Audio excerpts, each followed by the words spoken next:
ধরেন আপনি একদিন হঠাৎ আপনার বন্ধুকে জিজ্ঞেস করলেন, "তুই কি সত্যি আমার বইটা ফেরত দিয়েছিলি?" সে একটু থেমে যায়, চোখের পাতা কাঁপে, মুখে হালকা হাসি। তারপর বলে, "হ্যাঁ, তো মনে নেই?" আপনি তখন দ্বিধায় পড়ে যান। সে কি সত্য বলছে নাকি কিছু একটা গোপন করছে?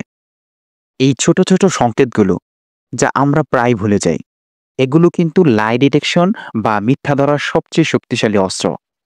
সাইকোলজি বলে মিথ্যা বলার সময় আমাদের শরীর, চোখ, কথা আর অনুভূতির মধ্যে সামঞ্জস্য থাকে না। আমরা চাইলেই মুখে কিছু বলতে পারি, কিন্তু আমাদের শরীর সে কখনোই পুরোপুরি মিথ্যা বলতে পারে না। চলেন গল্পের গভীরে যাওয়া যাক। একবার এক বিখ্যাত সাইকোলজিস্ট পল একম্যান একটা ইন্টারভিউতে বলেছিলেন, আমরা সবাই মিথ্যা বলি, কিন্তু সেই মিথ্যা শনাক্ত করার ক্ষমতা মাত্র কয়েকজনের থাকে। আপনি কি জানেন আপনার চারপাশে থাকা মানুষদের মিথ্যা বলা আপনি কি জানেন আপনার চারপাশে থাকা মানুষদের মিথ্যা ধরতে আপনার শরীর, মুখাবয়ব এবং কথার মধ্যে লুকিয়ে থাকা ছোট ছোট সংকেতগুলো বিশ্লেষণ করলে সহজেই ধরতে পারবেন তাদের আসল কথাটা। চলুন আজকের ভিডিওতে শিখে নেই সেই সহজ মিথ্যা ধরার সাইকোলজিক্যাল টিপসগুলো। তো ভিডিও শুরু করা যাক। লাই ডিটেকশনের প্রথম কৌশল শরীরের ভাষা বোঝা। এমনকি একজন দক্ষ মিথ্যাবাদীও তার শরীরকে পুরোপুরি নিয়ন্ত্রণ করতে পারে না। সাইকোলজি বলেছে, যখন কেউ মিথ্যা বলে তখন তার শরীরের ভাষা এবং মুখাবয়বে কোনো এক অদৃশ্য অসামঞ্জস্য তৈরি হয়। ধরুন আপনার বন্ধু আপনাকে বলছে, "হ্যাঁ, আমি সত্যিই তোমার বইটা ফেরত দিয়েছিলাম।" তার মুখে হাসি, কিন্তু চোখে অস্থিরতা। মিথ্যা বলার সময় চোখের পাতা কাঁপে বা একটু এড়িয়ে যায়। এটি হয়তো প্রথমে লক্ষ্য করা কঠিন হবে, কিন্তু আপনি যদি মনোযোগী হন তাহলে সহজেই বুঝতে পারবেন। পল একম্যান বলেছিলেন, আপনি যদি সামওয়ানস চোখের দিকে নজর দেন, আপনি জানতে পারবেন সে মিথ্যা বলছে কিনা। এটি অনেক সময় এমন যে যখন কেউ সত্যি বলে বা সত্যি কথা বলে তখন সে আপনার দিকে স্থির চোখে তাকায়, কিন্তু মিথ্যা বলার সময় সে চোখের যোগাযোগ এড়িয়ে চলে। লাই ডিটেকশনের দ্বিতীয় টেকনিকটা হলো মাইক্রো এক্সপ্রেশন। এখন ভাবুন, আপনি যদি আপনার বন্ধুর মুখাবয়বের প্রতি একটু মনোযোগ দেন, আপনি যদি লক্ষ্য করেন সে ১ সেকেন্ডের জন্য ভ্রু কুঁচকাচ্ছে বা ঠোঁটের কোণায় অস্বস্তির একটি ছাপ ফুটে উঠেছে, তবে সেটা একটা মাইক্রো এক্সপ্রেশন হতে পারে। মাইক্রো এক্সপ্রেশন হলো মানুষের মুখাবয়বের সারা দিন ধরে অতি ক্ষুদ্র অনুভূতি, যা ১ সেকেন্ড স্থায়ী হয়, কিন্তু সেটিই তার প্রকৃত অনুভূতি চিহ্ন। ১ সেকেন্ডের জন্য সে সত্যি বলতে পারে না, তার মুখে আসে অস্বস্তি, কিন্তু সে চেষ্টা করে সেটা ঢাকতে। এটি বোঝার জন্য আপনার উচিত প্রতিদিন অনুশীলন করা।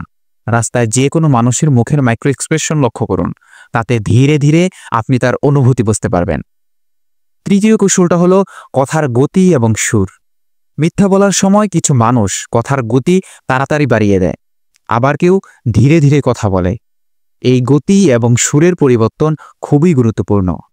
যখন কেউ মিথ্যা বলে সে কিছুটা অস্থির হয়ে যায়, তার কথার গতি বেশি হতে পারে, অথবা সে জোর দিয়ে বলে, "হ্যাঁ, এটা ঠিকই।" কিন্তু যদি আপনি লক্ষ্য করতে পারেন সে একটানা কথা বলছে না বা ধীরে ধীরে কথা বলছে, তবে এটি হতে পারে সে চিন্তা করছে বা কিছু লুকাতে চাইছে। ডক্টর রবার্ট ফিল্ডম্যান বলেন, যখন কেউ খুব তাড়াতাড়ি বা খুব ধীরে কথা বলে সেটা তার মানসিক অবস্থার একটি সংকেত প্রকাশ করে।